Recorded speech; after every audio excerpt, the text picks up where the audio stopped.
to A Well-Designed Business. My name is LuAnn, and I'm so glad you found this podcast. Together with my husband Vince and our partner Bill, we have grown our company WindowWorks from the ground up. So I know and I understand the challenges you face in running your interior design business. I also know that your talent alone isn't enough to ensure your success. So on this podcast, we talk about strategies and practical steps to help you grow your business. But make no mistake about it, we have our share of fun here too, mixed in with those aha moments that I love so much. This isn't fluff. Nobody has time for that. Whether you are a new interior designer or a seasoned designer, I am here to help you create and to manage the kind of interior design firm that you dream of. It's straight talk and it's action. Are you ready? Let's get started. Hi, welcome to A Well-Designed Business. In today's episode, I have the pleasure of sitting down with Katie Ryan Pluer. Katie brings a wealth of experience in business development, marketing, and advertising, along with a successful track record of buying and selling previous businesses. She has a keen understanding of what it takes to create a profitable business and has spent the last few years getting settled in the interior design industry as Vice President of Natasha Jones Interiors, located in Milwaukee, Wisconsin.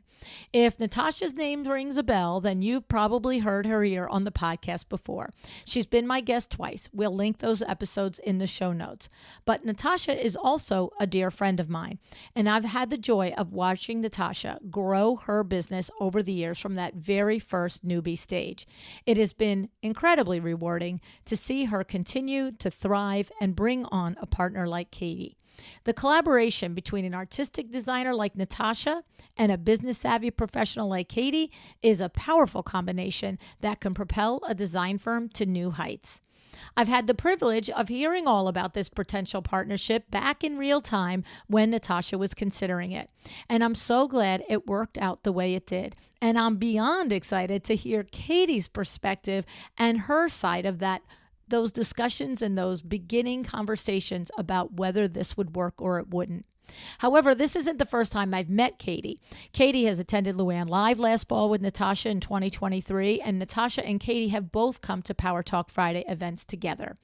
I cannot tell you how much value events like these, LuAnn Live and Power Talk Friday, can have when you bring your team member like Natasha does.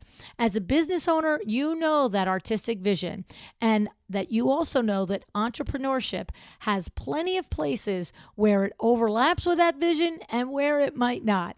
And that's why I'm always telling you to hire out the things that aren't your superpower.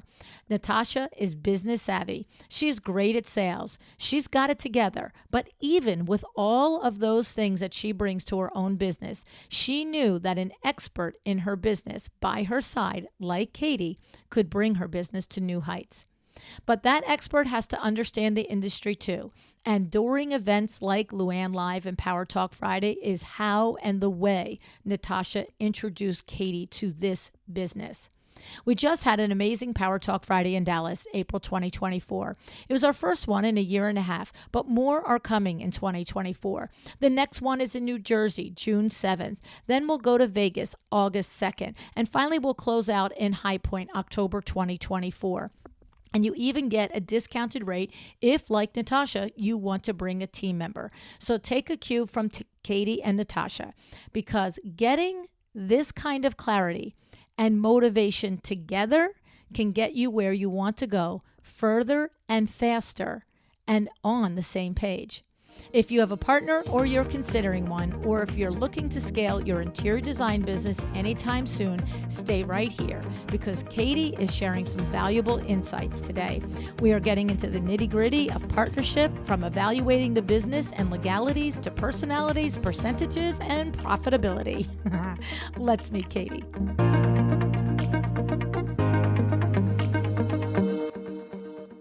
Hey, Katie, thanks so much for joining me on A Well-Designed Business today.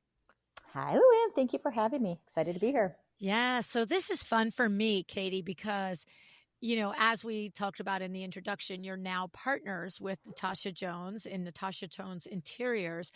And I remember talking with Natasha about this definitely pre-COVID. Yes. And I don't remember exactly if it's 4 or 5 years ago, but you two becoming partners has been something that's been in the works for those truncated years, but then you guys go back to knowing each other from a different career path that you were both on.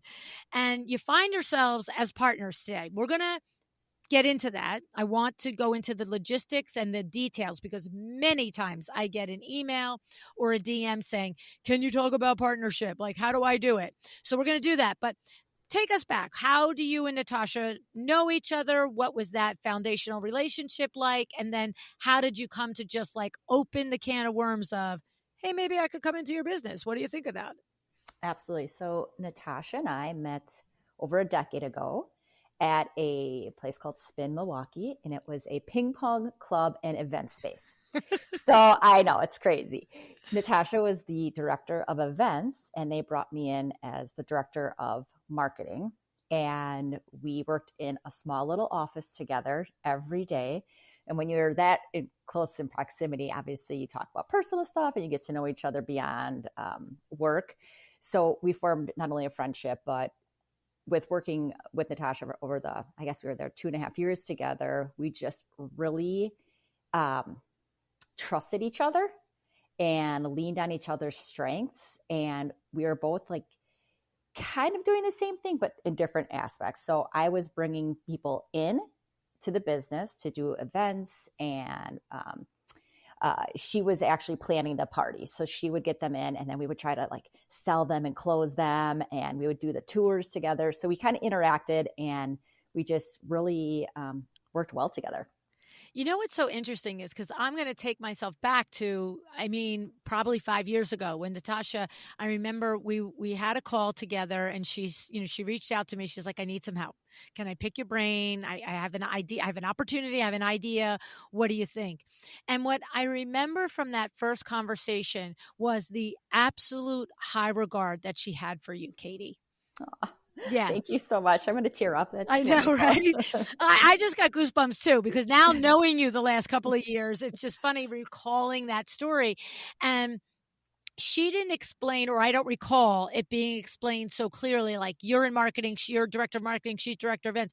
But she did say that you work together, and she consistently was saying, we're so good together. Like the things that she does really well, I'm okay at, but the things I do really well, she's okay at. And, she goes, and she just kept saying to me, I feel like it would be a good fit. Yeah. I always call us, especially in the partnership now, we're kind of like a Venn diagram. Like I have my little part, she has her little part, and then we intersect. And the stuff that we intersect on, we're just like on the same page, but we're not also afraid to like challenge each other, correct? Right? Oh, yeah. So we can't always be on the same page, but a lot of the times we happen to be. I love that like visual, that Venn diagram visual. That is so perfect. Mm-hmm. And it really does align with the way that she described the two of you back 5 years ago. The thing is that the thing did once. So fast forward me a little. So you guys both work there, then you both leave there. And what happens? Or maybe one of you leaves. Get me into the details. Yes. So I left, and I actually became a financial advisor. So that was my start of having like my own business. And Natasha stayed on at the event place for another about 2 to 3 years. But in that time, she started, I guess it was probably 3 years after I left, she started Natasha Jones Interiors. I had left the financial world after 5 years, and I bought a business with my sister and my best friend from kindergarten, and who you've had on, Shannon Lopez, who did the ERC talk. That's my best friend. Oh my goodness. That's a total close the loophole there. Yes. So we owned cell phone repair stores called Your Break I Fix, and we opened up 4 stores and were able to sell them. And it was a great business experience for us. And after we sold, that's when I approached Natasha officially, and I was like, I'm ready. Let's do this. Are you ready? And so we started talking, and I came on as an employee. So I came on for the first year as an employee, and then for about 6 months, we were talking about the partnership, and we wanted to make it official, right? We wanted to get the business evaluated. So it wasn't because I actually bought in. I wrote a check to Natasha. I bought into the business because I wanted to invest in her. And I'm so very, very thankful that she was willing to do that, right? I mean, it's her business. She didn't have to. Right. So she wanted me part of it as well. But so we went to a broker who actually evaluated the business and came up with a number. And based on our percentage of ownership, that was what my buy-in was. And here we are, a year and a half, Well, 2 years later. I love it because I can remember throughout the next ensuing year, year and a half, 2 years, whatever it would be, we would occasionally talk again. And what's interesting, and I just shared this with you off air, until I met you, you were just this person that wanted to buy into Natasha's business. And, Natasha is one of my people, right? Like Yes. she's a friend of mine. She is not hey, just some nameless designer out there, right? And I was consistently doing the devil's advocate with her. And I was just like, I understand, but Natasha, somebody can't just be a partner in your business. They have to purchase partnership in your business. Like there has to be like a number that is agreed upon. And that number needs to make sense to you and your CPA, not just to her and her CPA, right? Absolutely. Because it's like somebody when they're selling their house. I think it's worth $1 million. I'm sorry. Comps in the street are 500, right? Or comps in the street are $1 million. Why do you think it's 500? It's like, there has to be that third party. And what's interesting is that each time, and this is what I want to just share again, each time I would, let's call it pushback, but I just was being devil's advocate. Well, what about this? And did you think about that? And I want you to consider this and blah, blah, blah. When I tell you, Natasha's a smart businesswoman, each time she was saying, understood, I will do that. I've already thought about that. I didn't think about that, but adding that to the plate. But definitely throughout every conversation, she kept saying to me, but I know me and Katie will fit. I know what Katie is capable of. I know us together are unstoppable. And it was interesting because I would hear that and I'd be like, yay, you, right? But like, let's get back over here. Yeah, I just lost you. Come on back. Like, how much are you going to value the business for? Like, you know what I'm saying?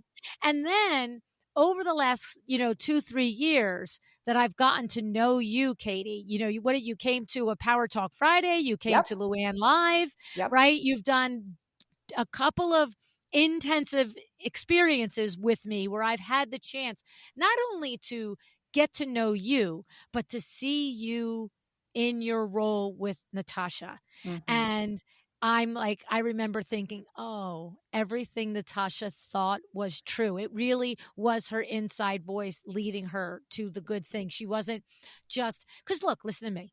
Sometimes we want to take a partner on because we're freaking exhausted. It's like enough. Like I can't do it all. You can't do it all. Yeah. And I can't. And it's like, dude, but that's not the reason to take on a partner, right? That's not a good reason. It has to make sense in all the ways. And so I love that you turned out to be everything that she thought you were. That makes me so happy. Yeah, no. And it makes me happy for both of you. And it also, like I said, there wasn't one conversation. I don't care how much I pushed her on, like, let's call it trying to poke a hole in your motives, like for lack of a better way to describe it.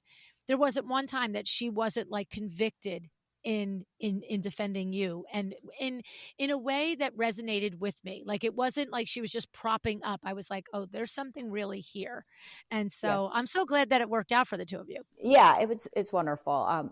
What's interesting is my biological sister, my best friend, always calls Natasha my soul sister. So that's a pretty big thing when someone who I'm so close to sees us and it's like, you guys must have known each other in another life. I don't know what is with you two. You guys are soul sisters.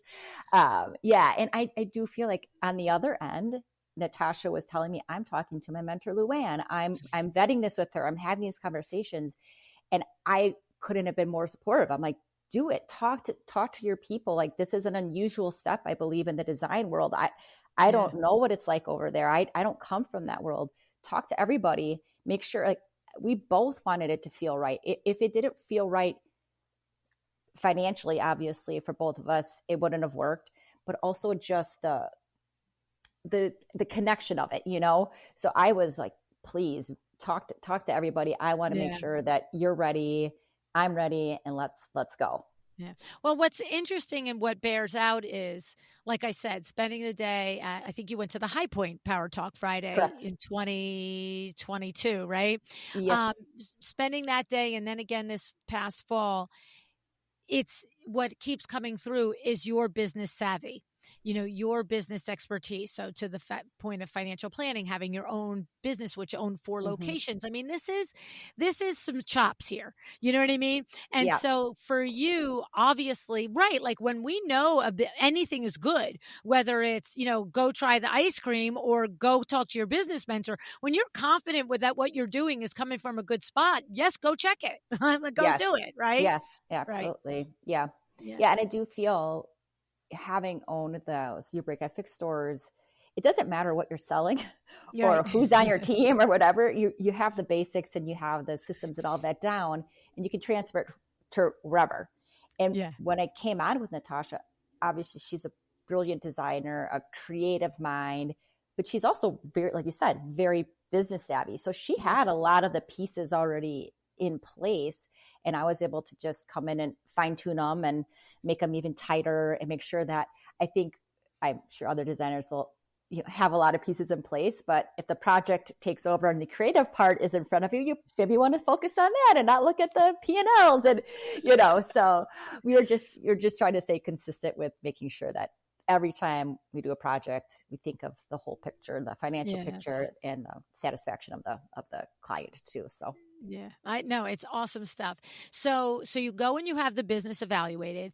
Was there any, at that point, it's perfectly logical that there might have been negotiation or discussion on, is it a valid evaluation, or did you both look at it and feel like you've got a finance background? So did you agree with it? I mean, I think about, we just sold Window Works to our kids. And, there was 90 conversations about, that's the evaluation. Like, Vinny and JC and myself and Christy, like it's a logical step. I'm curious if it happened, and if it did or it didn't, it shouldn't be considered, oh my God, a red flag, right? Yes. So I will say, obviously, when you start a business on your own, and grow it as Natasha did, you have an emotional attachment to it. It's like if you've lived in your house for 30 years and you're going to sell it, all of a sudden you're like, that's the value. Like what?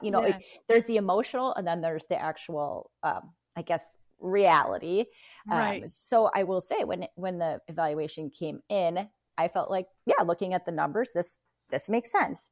For Natasha, she was like, oh, that seems low. Like, that's not what I expected. It seems lower than I expected. And actually, after we looked at it, and we used that as the basis, but I ended up giving a little more because that's how it for both of us, it felt right. Yep, exactly right. And exactly you knew the right. potential. And it was a number that Natasha was comfortable with, and I was more than comfortable with, because we're like, yep, I know where this is going. I see it. Yeah. And it's interesting because, getting our businesses evaluated, it really comes down to some very critical factors, right? Like, what's the owner's comp package look like?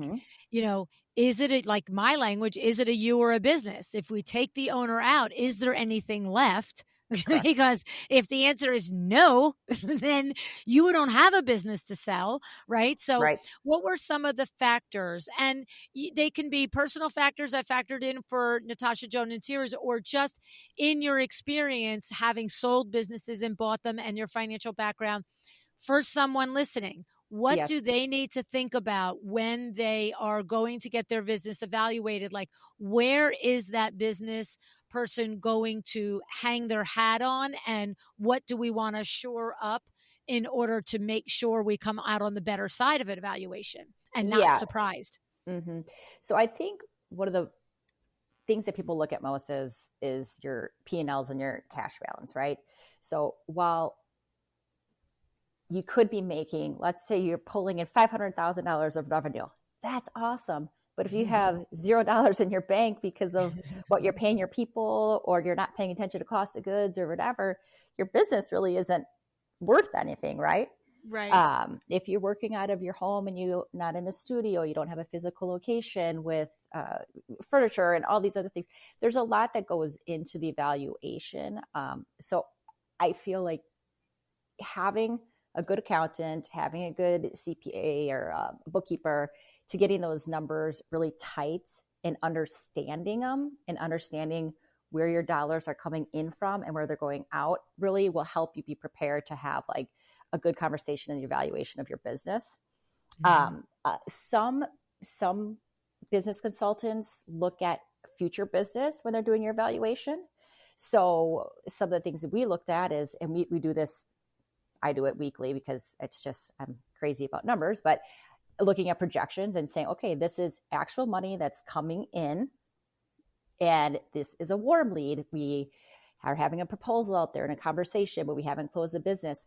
So that actually can help make your business a greater value when you have future business on the books. Right. So Right. there's some things to consider as well. Yeah. Right. And also too, I mean, in my experience, and maybe it was or wasn't with the two of you, but in my experience, it's also that owner's comp package, right? Because I Yeah. find, I'm going to tell you, Katie, the number of times, like I almost start every single time somebody's interested in chairman of the board or anything like that, if I'm getting to know you at that level, within probably 3 to 5 minutes, I'm going to ask you, are you paying yourself? Right. And Mm-hmm. so often I hear, oh, well, when I need money, I write a check. And my bookkeeper, she calls that A draw. yeah, like that, but that's what I'm saying. Like they'll be like an owner's disbursement. You know what I Yep. mean? Like this, right? And I'm just like, so you're not, are you a sub S corp? But like, are you a W-2 employee? Like, do you, even if you're doing the whole thing on owner's draw, owner's disbursement, are you doing an executable, repeatable amount?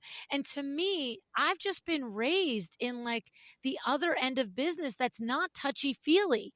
And it's Yeah. like, either I'm looking at a potential buyer and saying, I make 250K out of this business every year, come hell or high water, Yep. or I don't, right? Yeah. So that Not like was, I pay myself when it's, willy nilly.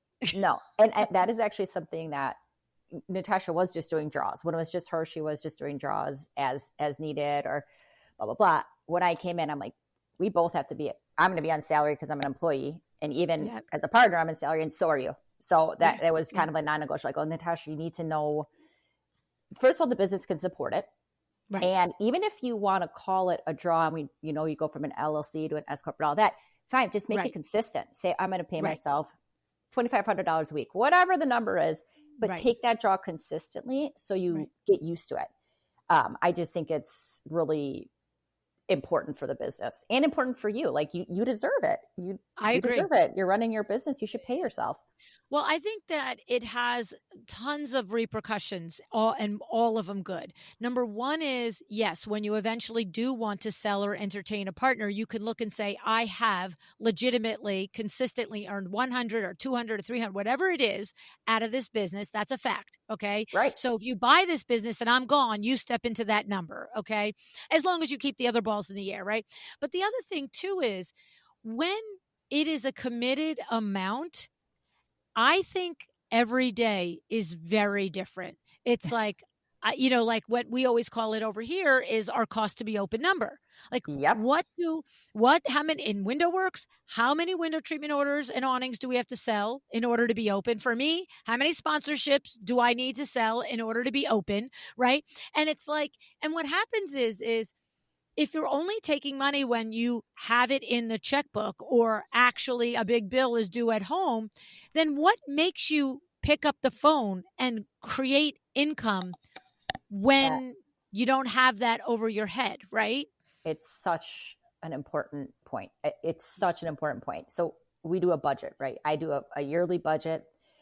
I estimate what we're going to take in for revenue. I put all our fixed costs in there, which includes our pay and of course rent, all those other things. And then our variable costs like marketing, blah, blah, blah. So I'm like, we know what it costs to run the business. We know it. So guess what? We're behind right now. Sell X amount of projects. Absolutely. And then it gets exciting because you can you have your projections. So you kind of have your future numbers. You have your present and past numbers when your P&L, and you look at your budget and you say, oh, okay, like we're doing it. And if we do it like this and it continues, guess what? We're going to take home 20% of what our revenue is. It's, I know I sound super nerdy right now, but it gets me so excited because it's real. It's Well, real. and that's the truth. And the thing is, what happens is if you don't, like, you have to put the plan in action. And then there needs to be, like a stupid analogy is like back in the day, now we want to do things for our health to be healthy on the inside. But I come from a generation of women who in the 70s and the 80s were only cared about the outside, right? So Yeah. it's like, okay, I want to get into this dress. Well, it's like having the date that the dress has to go on. It's like I'm going to my Yes. sister's wedding, right? It's like paying yourself is that external, like this is an actual business and it must make actual dollar bills. I cannot Absolutely. just go week and week and month in a month and not pay myself because I've got income coming from, maybe I'm a side hustler, or my partner is the breadwinner in the family, or I'm using an inheritance to start my business. All valid Yeah. things. But if we're crafting a business here, then, and a business that has a sellable price tag to it for Correct. somebody like Natasha, for you to come in and be able to see there's value here, and I'm going to write you a check for my percentage of ownership, right? Absolutely. And I Yeah. feel like um, if it validates you, right? It's not Yes. that you bought yourself a job. No one wants to buy themselves a job. You bought yourself a business. You're creating a business. You're creating a sellable asset in the future if you ever want to sell it. If not, great. Do it till you retire and dissolve it, or sell it to your children, whatever you want to do. But part of creating the business is creating a sellable asset, right? And Yes. if you don't consider your position, even if you as a designer, someone could buy the business and buy the systems, the processes, everything, keep you on as a designer at that salary, or just bring someone in at that salary to become the Right. lead designer, but they own the business because you have past clientele and you have all these other wonderful things that make it a viable business. So yeah. And I just like being like completely like the dog with the bone. It's sort of like if you cannot lay out for me X multiple years where you have consistently earned not a salary that I could make for somebody else, but a salary, an owner's comp package that is 20% of gross revenue, then why do I need to buy your business? Because if you're not doing that, I can just open my own business and not get paid for the first year. exactly. Right? I mean, Yes. that's the whole reason you buy an existing business, because the Yes. train is already It's already done. moving. Yes. You Yeah. could just And you're kind of not starting from zero. exactly right. Exactly right. You don't have all those growing pains. You could just come in and run business as Yeah. usual or improve. Yeah. And we Yeah. actually Yeah. we did in the last 2 years since I've come on, like we have retirement savings plan. We have Good for you. yeah, we have employee contributions where we can't afford healthcare yet, but when we are going to work to that. So we really are trying Great. to make it Great. a wonderful place for someone to work, and that they want to stay with us long term. I love that. I love Yeah. that. Okay, so now next nudgy thing, as I think about someone out there who's got an opportunity to maybe bring a partner in.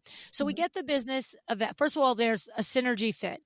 We have Yes. that Venn diagram of our separate superpowers, but alignment on the things and the places in the business where we're going to overlap. And Yes. we have alignment there, right? Because Mhm. every one of us could have the Venn diagram. And, like it's funny because Vinny and I are running into this a little bit now as we're running exciting windows, because Vin really for the first probably 25 years of our business of Window Works was responsible for the marketing. And it Mhm. wasn't until it all switched to like website stuff and digital that I started to get more involved. Okay. And of course, as by the time we ended, I was mostly doing 95% of the marketing by the time him and I exited Window Works. But now we're running exciting windows together, and it's completely digital marketing. Okay. And so here is our Venn diagram. Here's Vinny with all of his money and his finance superpowers. Here's Lou with all of her people skills and her inspiration, and let's get the whole team rallied, and her, visionary superpowers. And then the overlap in the middle is the marketing talent. Mm-hmm. Except that we're not in alignment so much. Yeah. Like, he's like, well, why can't the email say that? I'm like, that's a first email. You can't say that on a first email. I could say anything I want in a first email. I'm like, only if you want somebody to read it can you do that. Like, it's like insanity, the arguments that we have over this, right? And so I love that your Venn diagram is two separate superpowers, but where your superpowers unite, you are in alignment, because that is that's another, like, I would not choose to be partners with my husband right now at this stage of my life. You've been doing it a long time. Okay. So. Yes, but it's a different world now. It's a different world. I'd be like, nope, I don't choose you. Yeah. Let me start over here. Choose you every day, all day, from sun up to sundown, but not in a business partner. Oh my God. I love it. Because that's the thing, because you are going to have areas where we're using the expression overlap, but areas where you're both going to be involved and have say. Yes. And when there's alignment there, I'm just telling you from experience, it's so much nicer. So much easier, a little smoother. Yeah. I mean, obviously we have our moments of, so one of the things that I think this is funny, that it's always a little bit of a battle, right? So we use Bydoma and we have all our templates, and so we all stay on track and blah, blah, blah. And I'll be like, Natasha, the plumbing's not in for this powder. And she's like, I'm designing it in my head. I'm like, but I can't see it on paper. So we have this constant battle. She's like, I'll get it there. I'm like, I need to see it. I got to get the price in. I got to make sure this is good. So yeah, that's our misalignment right there. Cause she's like, it's all up here. I'm like, get it in the system. And then we're fine. But yeah. And it's like how, the other thing is, part of my job is marketing and business development, right? Mm-hmm, mm-hmm. Growing the business. That's what I want to do. So I spend a lot of time doing outreach. Like, our marketing right now is just videos, photographs, Instagram, things like that. We're not doing a ton of like paid advertisement. But one of the things I focus in is trying to reach out to partners in the community that would align with us, right? So GCs, architects, real estate agents, and getting them in. So I think what our ultimate superpower is I'm good at getting them in, and we have them come to the studio. And then Natasha and I are like, once they meet us together, they can't say no. They're done. We're unstoppable. Totally. So that's well, you're doing the same thing you did with the ping pong events. It's exactly. Right? It's literally you're bringing them in, and we knock them down. Showing the pretty and the glamorous, exactly. And the she's creating the feeling, and the creating event is creating a room, right? It is. And typically when we meet with partners, husband, wife, whatever, spouses of some sort, one person is more creative and super excited about the project, and the other one might be more concerned about investment or budget. Tell me the money. Talk to me about the money, Katie. It is so perfect, because we'll always tease. I'm like, yeah, I'm in the spreadsheets, and she's designing, and I'll make sure we stay on track for the investment. So there's a comfort level for both of them, knowing like, oh, it's just not some creative person that's just gonna design, with their head in the clouds. Like, it's a real business, a real system, and everything's going to be managed. So yeah, it's fun. I love it. So moving on from the business evaluation and Natasha having that little say what moment, right? And then was there any debate, or was it, the percentage split? Like how, like, was it up for grabs? It would possibly be 50-50. Was it never up for grabs that it would be 50% of the business? How did you guys decide that? Because that's the next stick point, especially if you had different thoughts about it going in. For sure. So we had the business evaluated, and then I made an official offer. Like, I would pay this much money for this much percentage. And then Natasha came back and said, I'm not comfortable, or this is the amount of percentage, which was, right now we're 70-30. So she's 70% owner, I'm 30% owner. She came back with what she was comfortable with, and as part of selling what part of percentage of business, So there was, some good back and forth negotiation. Natasha obviously had the business for 6 years before I came in, or 5.5 before I came in. And I, like I said before, I'm very thankful that she was even willing to consider selling, right? Mm-hmm. I think she saw the potential that I could bring to the business. And yeah, so it's just some back and forth and some open and honest conversation. Yeah, Well, just, I love that you just said that open and honest conversation, because if you are considering a potential partnership with someone and before you make the purchase and the final deal, if you can't have open and honest conversation oh, then yeah. how the heck do you think you're going to have it when you both have skin in the game? Like, no, Yeah, no, you have to right? be able to just put it on the table, take feelings, kind of set them aside, talk about it. I mean, obviously there's feelings involved, of course, but just, we both have to be on the exact same page. Like this is a second marriage. Like this is a partnership, That's right. That's and right. we have to make sure that we're both feeling really solid on the foundation. Yeah. So we did both have lawyers, right? And Right. separate Good. lawyers that when Yes. we did the operating agreement, and when the operating agreement was brought up, I talked with my lawyer, certain things we didn't like, she has it, so we wanted to do it the right way. So Yep. if worst case scenario, the business or the partnership dissolves, which I don't ever foresee happening, but there are always worst case scenarios, right? Right. We're both protected and we're both comfortable, and we can always go back to that document if there's any questions. And to that point, did you build in language about the exit plans if one or both wants to Yes. end it? And yeah, see, Yep. it's like having a prenup. You have to It have is. it, right? Yes, Yeah. absolutely. Mhm. Absolutely. And then we have other things in place like life insurance on each other, these little details, Yes. right? Yes, we So, always did that as well. yeah. So if something happens, we can buy our spouses out, they can. Yes. So it's just, you just want to be real thorough. You want to be Yeah. thorough because it's better to have that than if you get into an uncomfortable position and you're not able to have open conversation. It can get icky really quickly.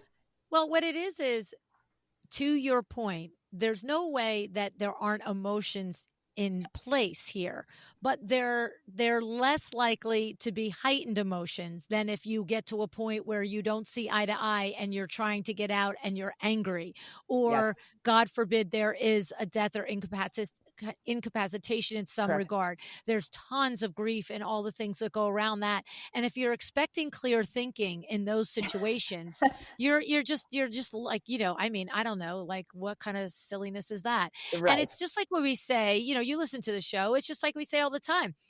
Before you're in contract with your client, you can say yes or no to anything. They still can say yes or no back. But if Absolutely. you can't lay down your expectations and the way you're going to run your project at the beginning before they sign, when do you think you're going to tell them afterwards, this is how we're going to do it? Like, Yeah.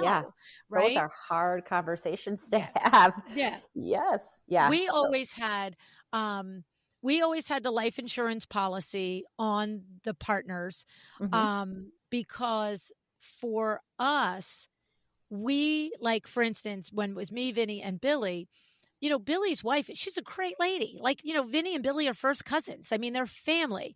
Yeah. She's a CPA. Like, she's not somebody you wouldn't want to be in business with, but we actually didn't want to be in business with her. You know what I'm Yes. saying? Right. Like, if anything happened to Billy, thanks so much. We'll hire an installer. It's just me and Vin.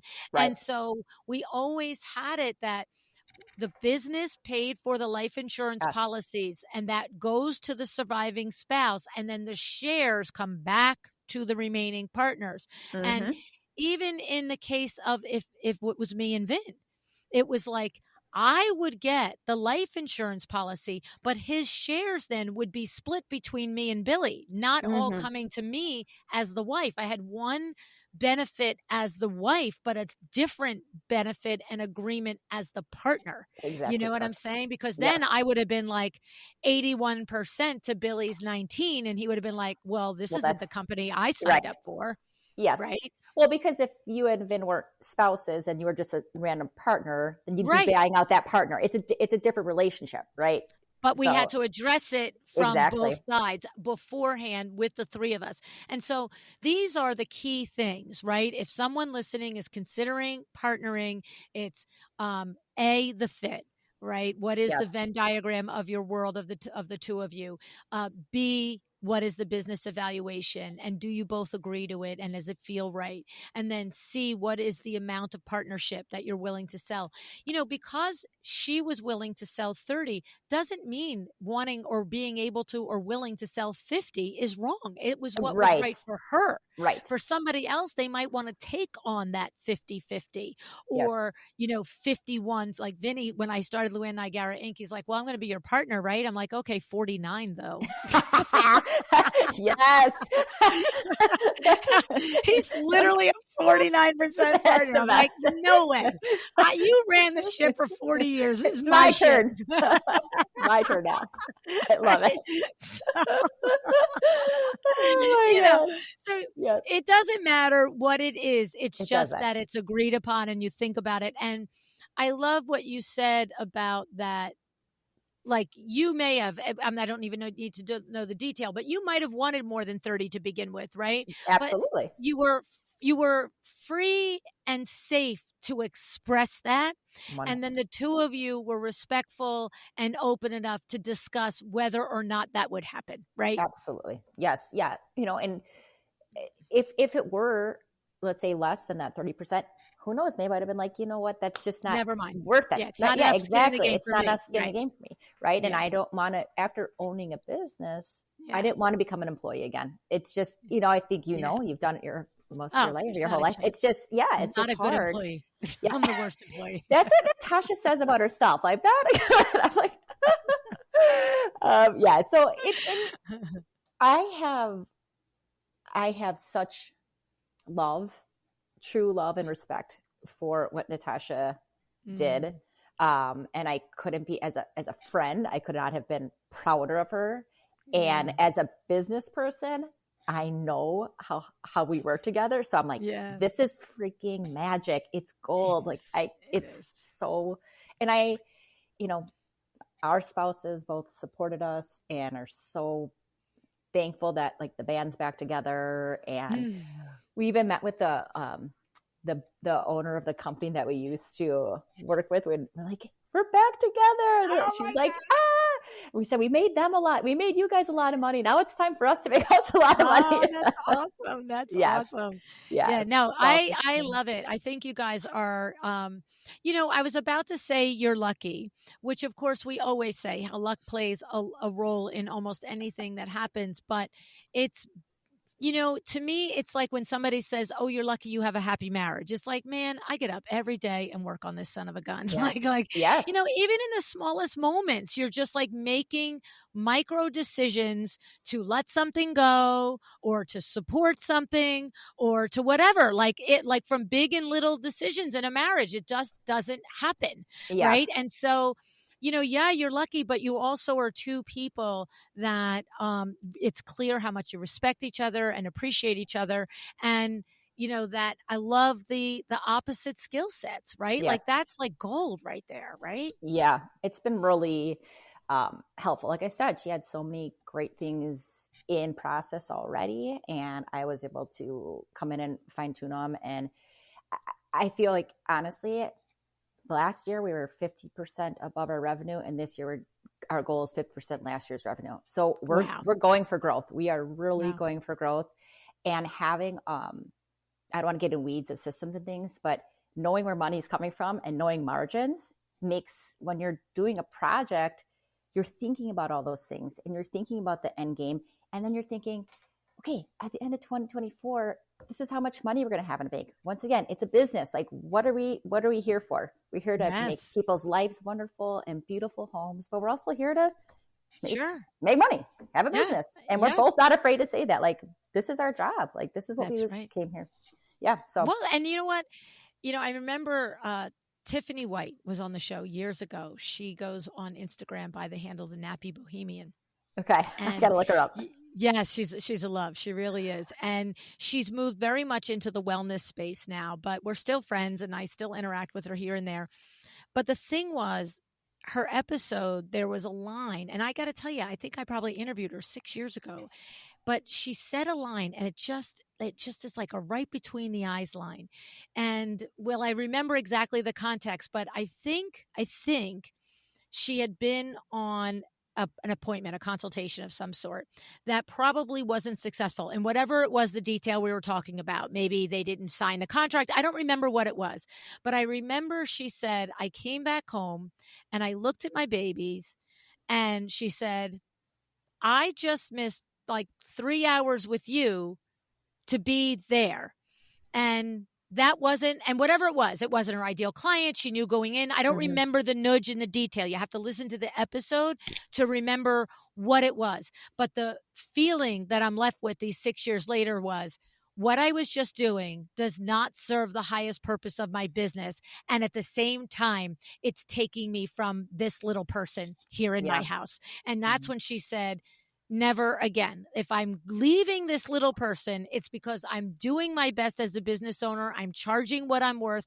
And I know that this is because I'm building something for this little person, not just taking away. It was like that sort of a thing. And, you know, the lesson was just like right in your eyes, like, bang, you know what I mean? Yeah. I mean, if you're going to spend your time away from the people you love the most, right, you really should get fulfilled out of it and have a purpose. So I 100% understand and agree.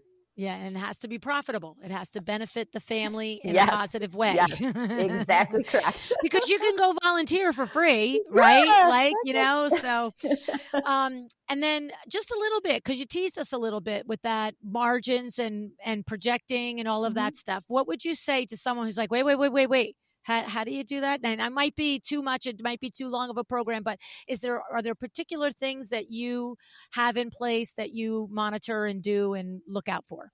I would say there's a couple things to pay attention to. Real simple. Know where your money's coming from, right? Know your different revenue streams, whether it's from window treatments or furniture or design services. So know your revenue streams and know the margin on each of those revenue streams. Right. So I feel like, for instance, sometimes we purchase building materials, right? Cabinetry and tile, countertops, things like that. Well, our margin is about 20%. That's good. It's fine. But design fees, right? It's pretty much 100% profit. There's no cost of goods to that. So let's look at our design fees. Make sure that we are charging enough. Make sure that it's, you know, consistent, that we're charging the same thing for the same projects. And so I just take a really deep dive and look at where the revenue streams are, what they are, and then what's the profit margin on that. Right. And then, go ahead. Sorry. No, the other thing is we actually set up in QuickBooks what we call projects. So let's say I'm working on Vin and LuAnn's house and they paid us this design fee and we earned this much from furniture. We also track our hours in there. So we know how much we're actually paying ourselves. So at the end of the project, we can look at the project and see how profitable it was. So we look at each project and see how profitable it was. And from that, we can learn, wow, we don't make as much money on kitchen projects as we do on living room projects or whatever it may be. So you can really kind of narrow it down to be like, this is where we should be spending our time.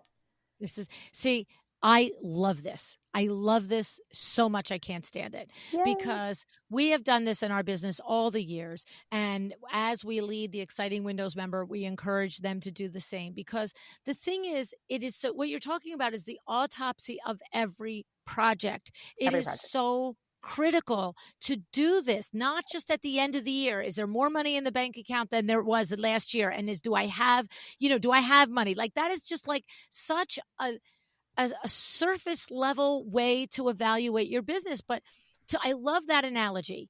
We learned that we actually make more profitability on living room projects than we do kitchens. So, okay, maybe we love doing kitchens. Maybe it's where our greatest creativity comes from. Maybe, they're the ones that are sexy and get the best pictures. I have no idea what the factors are that would compel somebody to do kitchen design when they know they make more money on living room design, right? Yeah. But the thing is, with that in mind, you can plan your year. I can hear you, Katie, like the fourth kitchen design comes in the front door and you're being like, Tosh, we need a few living rooms here.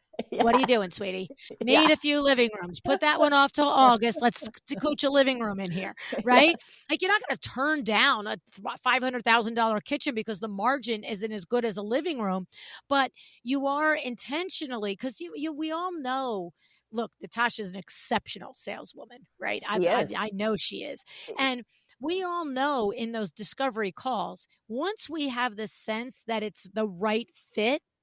Well, if I'm you guys and I've done 3 kitchens in a row and I don't have a living room on the horizon for foreseeable future, and this client here is wanting to do both a living room and a kitchen, like I'm going to rope that kitchen in on the dotted line. And if I'm Yes. only getting one out of this phone call, I'm going to get my living room, and then I'm going to say, and we'll start the kitchen afterwards, unless I think I can get them both, right? Yes. But it's Correct. that kind of strategy that Mhm. keeps a business healthy, right?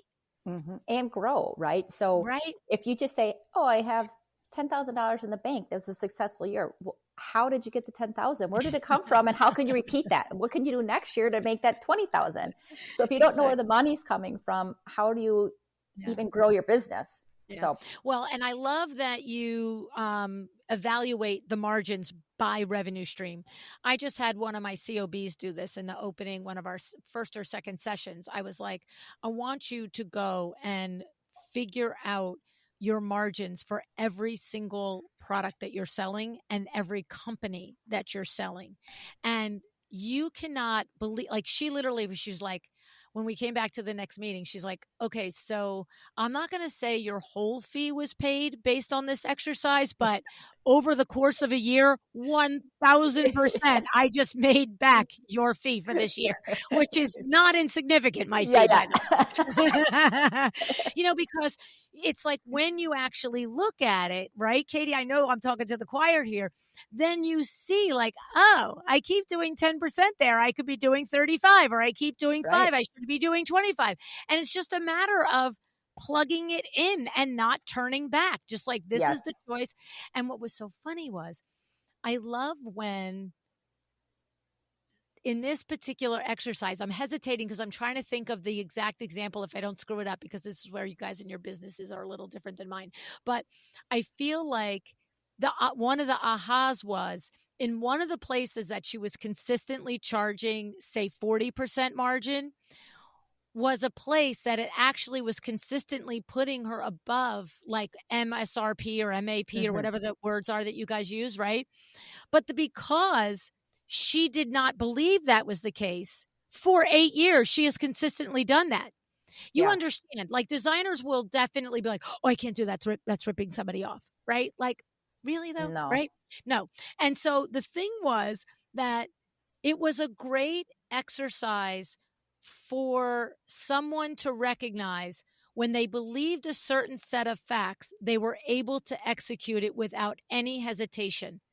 And so that's why I love when people say to me, oh, I couldn't possibly put more than 10% on anything. I'm like, okay, why don't I just change the numbers while you're not looking, and I'll watch you sell it the same way.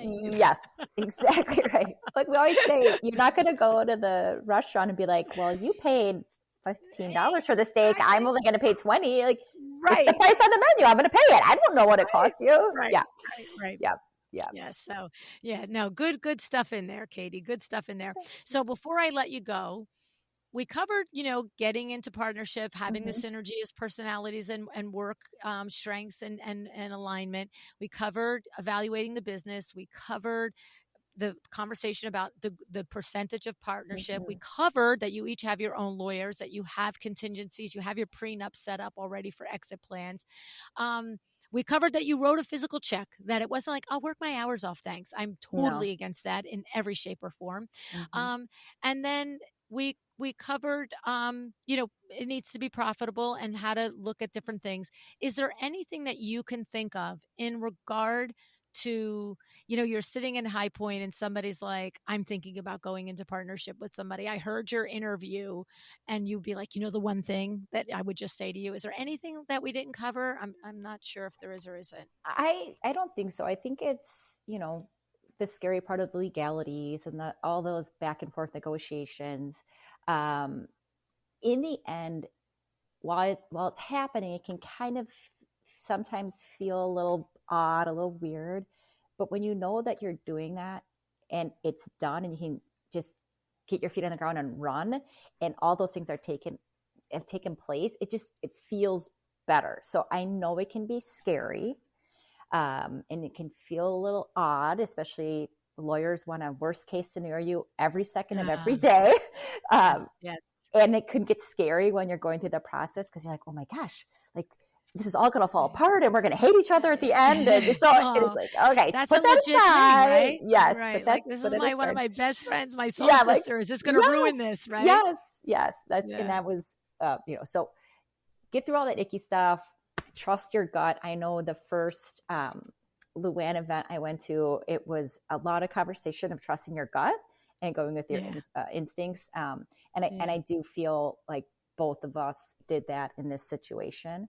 And it couldn't have worked out better. I will say too, sometimes there's some ego in ownership and creating your own business. And if you're willing to put that ego aside and bring someone in that can help grow your business, grow it together, it's really worth it. I believe it's truly, and it's hard to do. It can be hard to do. It's your little baby that you created, and I get it. And if you find the right person that understands and has as much love for it as you do, I think it'll be a good fit. Yeah, it's awesome. I love it. Such good advice. It's been my pleasure getting to know you really over these last couple of years, and you said there, you each trusted your gut and you did it and still checked. So it's okay to check, but it's clear to me that Natasha's gut was right from the beginning. And that is just exceptional. I love it. Yeah. Thank you so much. So thank you so much for being here. Yeah. Thank you, LuAnn. I'm happy to be here. And if anybody ever wants to reach out, I'm more than willing to just chat. So. Oh, that's awesome, Katie. That's great. Thank you. Okay. Goodbye.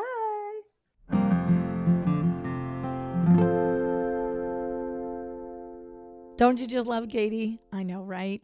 And if you know Natasha, how happy are you for her?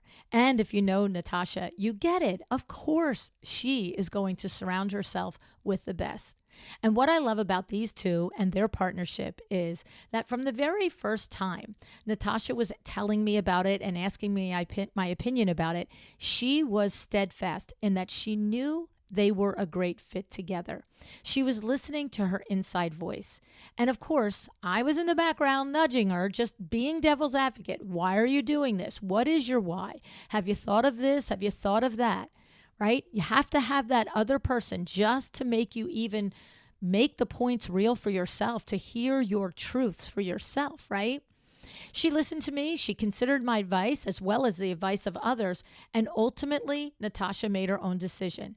What's fun and interesting and so glad to know for me is that Katie did the same thing. She also knew it felt right, yet she consulted her own advisors and her own mentors. These ladies went into it with eyes wide open, and that is the way to do it. Also, like Katie just said, they both set aside their egos. Natasha sold 30% of her business. That's hard, right?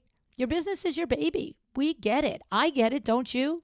Imagine how it must feel to give some of it up. Imagine the worry of losing control. This isn't just setting aside ego, it's a tribute to her courage and her confidence in herself, as well as the trust and friendship that she found in Katie. And then, of course, there's Katie's side. She's an owner, but she's under someone else's name. She might not have meant it this way in the interview when she brought up ego, but I want you all to see this side of it too, especially if you want to bring on a business partner for those back end operations, right? These are unicorns, right? These are hardworking, successful people invested in their careers, having pride in what they're doing, yet they're willing to dedicate it all to something that's under your name. And in this case, mostly in that other person's ownership, a lesser percentage of that ownership. This is saying a lot about Katie's confidence in her value and in her own strengths, as well as recognizing Natasha's strengths and value. So let's start there with the takeaways. let's first try not to let ego stand in our way, no matter what experience we have, because so many times, in so many ways, we are going to be better together with someone else. Next, let's talk about synergy. I love Katie's Venn diagram visual. There are some things that she's good, some things Natasha's good at, and everything else seems to fall in the middle part of the circles for them. And that's where they're on the same page. Likely, there are other things that fall outside that they don't always agree on, and that's okay because they have system and processes in place to handle these situations. Partnerships are not easy. They take a lot of work, but when you put the work in, they look effortless, the kind of way it looks for Katie and Natasha. But understand what goes into it. There's a strong foundation built there so that most of it can flow easy, right? If you want more on this, go back and listen to episode 646 with Amy Kuhlman and Molly Kidd. We'll link that episode in the show notes, but it's another terrific show about working in partnership with someone. Now, Katie and Natasha knew they worked together well. They had done it before, but this is how I know these two are #smart ladies. They didn't leave it to chance, right? They didn't just say, hey, we'll probably be fine because we were fine before. They had this sense to understand that before they were both employees and working together fine, good, great even as employees is different. And also, they went to the step of having the business evaluated. They both hired their own lawyers. They both discussed contingencies. And, they put together that business prenup already set up with an exit plan, even though they doubt they'll ever need it. They negotiated the percentages. And finally, ultimately, when they began the partnership, Katie wrote that check to solidify her ownership. This is all good business, and I'm always about good business. We don't leave anything to chance. It's no different than a conversation with your potential consumer, how you set expectations with them. It's the same thing about setting expectations in a partnership. And the last thing I want to make sure you take away from this conversation is a phrase that Katie told me off air, and that was, what you measure grows. And what does this mean? Well, Katie says this is knowing where your money is coming from and where the profit margins are. We likened it to kitchens and living rooms. If living rooms make you more money than kitchens, then hello, let's do more living rooms. But you will never know this or be able to act on it unless you are measuring and you are doing the autopsies of your projects. Okay? So please give that some thought. Do that. Figure out where you're making your money, okay? Measure it, do the autopsy, keep your data, all right? Your revenue streams could be coming from window treatments, furnishings, millwork, design fees. You need to know those streams. You need to know the gross revenue of those streams. You need to know the profit margins on those streams. Because if window treatments are making you a high margin, then you need to include them every time when you do a design project, right? We did a fantastic episode on this with Sarah Brennan. It's linked in the show notes, okay? Profit margins are much different than client price. But you can't know them unless you're tracking them. And once you do the measuring, like Katie says, that's how you know where and when to target your growth. All right. So this was a fantastic conversation, Katie. I am so thrilled that we finally got a chance to do this. And I am just so delighted that you and Natasha have found yourself and found each other and have figured a way for yourselves to make this work. Yeah, you guys. All right. Before I let you go, I want to remind you that there is still time to apply for the Jill Robeson Scholarship from the WCAA. Go to WCAA.org and join today. Very low fee to join. Lots of education and resources there if you need to meet window treatment professionals, if you need to meet installers, if you want to meet other interior designers, if you want education on window treatments, it's all there. And the Jill Robeson Scholarship application is open until June 1st. And it's worth $750 that you can put towards anything in education or business development for your business in 2024 or 2025, which means you can put it towards a Power Talk Friday ticket. You can put it towards going to High Point. You could put it towards a class with any one of the amazing Power Talk Friday experts that we've had on the show. So do not take advantage of this opportunity. WCAA.org.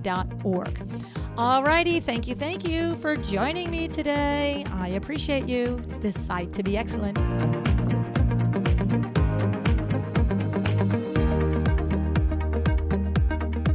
Thank you for joining me today. This podcast is a production of LuAnn Niagara, Inc. If you want to know more about me, my books, or LuAnn University, go to LuAnnNiagara.com. And if you are interested in having WindowWorks help you with your next window treatment or awning project in the New York, New Jersey metro area, go to WindowWorksNJ.com to learn more. Have an excellent day.